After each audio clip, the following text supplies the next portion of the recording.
acara Dedi Berbagi dengan episode yang ketiga. Saya akan berbagi mengenai bagaimana kita mengoperasikan sebuah bangunan dengan konsep bangunan hijau. Jadi saya akan bercerita, berbagi pengalaman bagaimana saya mengelola gedung-gedung dengan konsep-konsep bangunan hijau. Baiklah, seperti biasa, saya adalah anggota Ikatan Ahli Bangunan Hijau dan saya juga core founder Green Building Council Indonesia. Seperti biasa, saya akan menjelaskan mengenai disclaimer bahwa presentasi ini hanya dipergunakan untuk panduan umum dan hanya untuk tujuan-tujuan bahan informasi dan bukan sebagai pengganti standar nasional, peraturan pemerintah, peraturan daerah yang mungkin diperlukan. Setiap bangunan berbeda sesuai dengan keadaan di lapangan. Para perancang, pemasok, dan kontraktor biasanya menggunakan penilaian keahlian mereka setiap bangunan sesuai dengan standar dan peraturan yang ada. Kemudian presentasi ini tidak menggambarkan dukungan TBCI atau tiap fee terhadap sesuatu produk. Perlu diketahui oleh sahabat-sahabat bahwa ada dua peraturan yang berhubungan dengan bangunan hijau. Yang pertama adalah peraturan atau Permen PU 2 2015. Bangunan hijau adalah bangunan yang memenuhi persyaratan bangunan gedung dan memiliki kinerja terukur secara signifikan dalam penghematan energi dan air dan sumber daya lainnya melalui penerapan prinsip bagaimana bangunan hijau sesuai dengan fungsi dan klasifikasi dalam setiap tahapan penyelenggaraan. Kan dalam Pergub 38 tahun 2012 yang dikeluarkan oleh pemerintah daerah DKI menyatakan bahwa bangunan hijau adalah bangunan yang bertanggung jawab terhadap lingkungan, sumber daya yang efisien dari sejak perencanaan, pelaksanaan konstruksi, pemanfaatan, pemeliharaan sampai dekonstruksi. Nah, itulah dua peraturan pemerintah yang mengayomi bangunan hijau di Indonesia. Selain itu, perlu sahabat-sahabat ketahui bahwa ada 6 kategori atau prinsip-prinsip yang harus menjadi perhatian pengelola bangunan. Di antaranya yaitu adalah pemanfaatan lahan bangunan, kemudian mengoperasikan bangunan sehemat mungkin, menggunakan air juga sehemat mungkin, menggunakan bahan-bahan yang ramah lingkungan dalam area kita, dalam bangunan kita, dan juga menjaga kesehatan dan kenyamanan dalam ruangan, dan mempunyai manajemen lingkungan. Itulah kira-kira ada 6 yang harus menjadi perhatian apabila kita ingin mengelola bangunan kita sesuai dengan konsep-konsep bangunan.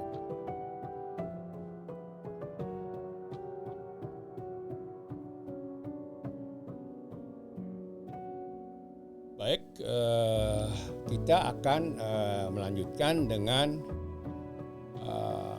kategori konservasi air ya, yang juga menjadi yang perlu diperhatikan dalam konsep mengoperasikan gedung atau bangunan kita dengan konsep bangunan hijau. Sama dengan energi, ada beberapa hal ya dalam konservasi air yang harus menjadi perhatian pengelola bangunan. Seperti melengkapi sistem submeter ya di setiap pengguna air yang besar, utamanya cooling tower, kemudian irigasi, kemudian juga penggunaan yang umum ya yang dipakai untuk toilet atau buat komersil. Gunanya apa? Untuk kita bisa melakukan kontrol air ya. Kemudian mempunyai sistem pemeliharaan air bersih ya. Jadi kita mempunyai pedoman, SOP, semua lengkap dengan troubleshooting dan cara memperbaiki atau pemeliharaannya dengan jadwal perawatan. Ya, kita harus selalu menjaga kualitas air bersih. Jadi kualitas air bersih itu harus kita bawa ke laboratorium untuk kita periksa secara rutin. Nah, bisa 3 bulanan atau 6 bulanan sebaiknya. Kalau kita gedung komersil, perhotel itu sebaiknya sebulan sekali ya. Agar kita yakin betul bahwa kualitas air di gedung kita itu betul-betul bebas dari bakteri. Kemudian apabila mungkin kita memanfaatkan air daur ulang, ya daur ulang itu kita pergunakan untuk umpamanya kalau gedungnya mempunyai chiller dengan cooling tower, air daur ulang itu airnya dimanfaatkan untuk make up cooling tower atau sebagian apabila kualitas airnya sudah baik, setara dengan air bersih, dimanfaatkan sebagai flushing toilet ya.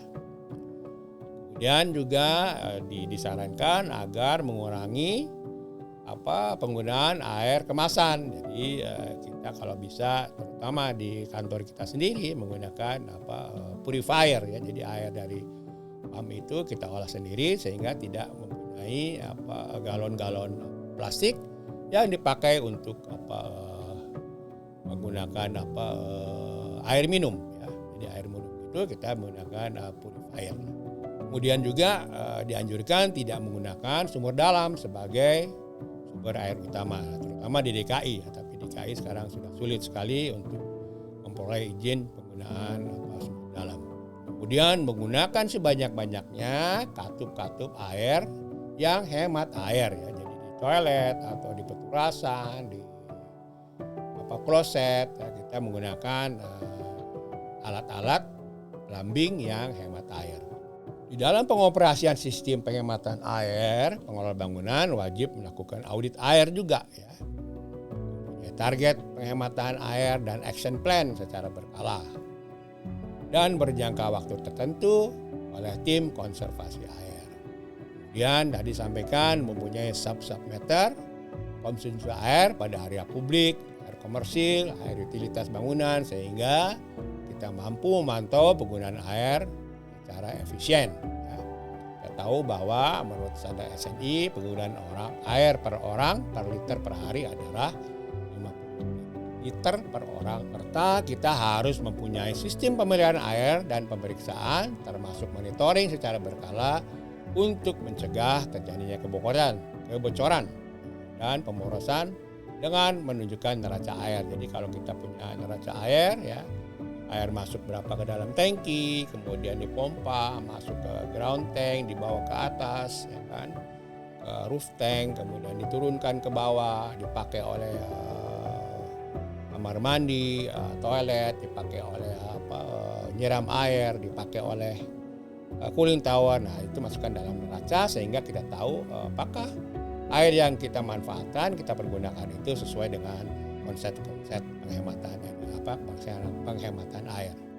Jadi juga tadi sampaikan ya bahwa pengelola bangunan memantau terus penilaian konsumsi air ya, dibandingkan dengan tadi yang saya sampaikan penggunaan air sesuai dengan SNI. Ya.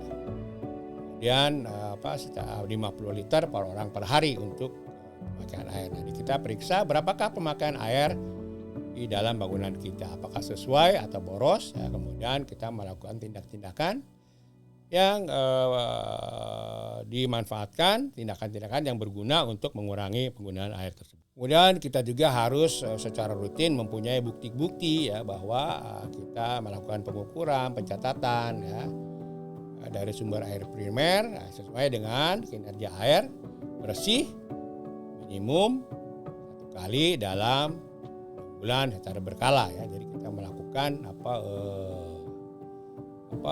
pelaporan atau pemeriksaan air secara berkala ke laboratorium baik dari Depkes ataupun ke PAM untuk mengetahui apakah air kita itu betul-betul tidak mengandung bakteri sehingga aman dimanfaatkan oleh para. Dan apabila pengelola bangunan mempunyai sistem air daur ulang, agar menjaga kualitas dan kuantitas sistem tersebut, sehingga kapasitasnya bisa cukup untuk kebutuhan make up tadi ya, sampai cooling tower atau irigasi, atau apabila kualitas airnya bersih, bisa dimanfaatkan untuk flushing toilet.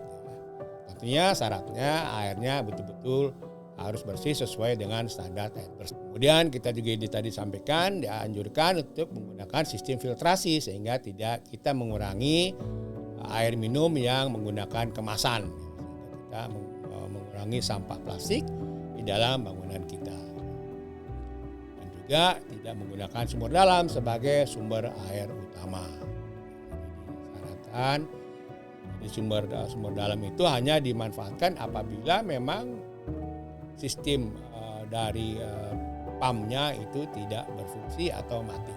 Nah, selain menjaga penggunaan air di PPA tersebut, kan, tidak lebih dari 20% apabila memang mungkin, kan, kita juga harus mempunyai sistem yaitu menggunakan alat-alat atau fitur alat-alat plumbing yang sangat hemat air ya. Sekarang banyak sekali, hampir di semua bangunan kita apabila kita mencuci tangan itu semua pakai pakai sensor atau pakai push valve ya, atau kita ke urinewar juga ya, kita tinggal berdiri saja nanti dia flushing sendiri. Nah, itu alat-alat yang dimanfaatkan memang untuk menghemat air. Jadi dianjurkan apabila memungkinkan kita menggantilah sistem yang lama itu dengan menggunakan sistem-sistem yang hemat air sehingga kita mampu menyesuaikan penggunaan air sesuai dengan standar tadi.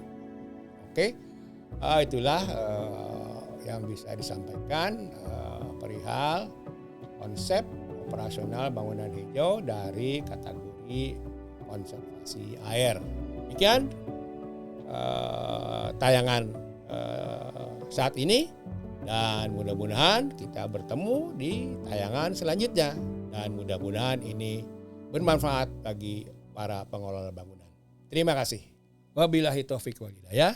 Assalamualaikum warahmatullahi wabarakatuh. Demikianlah tadi beberapa informasi yang mudah-mudahan bermanfaat bagi teman-teman yang memang mau mensertifikasi bangunannya. Ya, kira-kira itulah kategori-kategori dan kriteria-kriteria yang perlu diketahui oleh para pengelola bangunan agar apabila disertifikasi kita sudah siap melengkapi dokumen-dokumen. Sekali lagi, saya tidak bermaksud menggurui atau mengajari. Nah, ini adalah sebagai sharing, berbagi dari saya selama mengelola bangunan. Sekali lagi, terima kasih.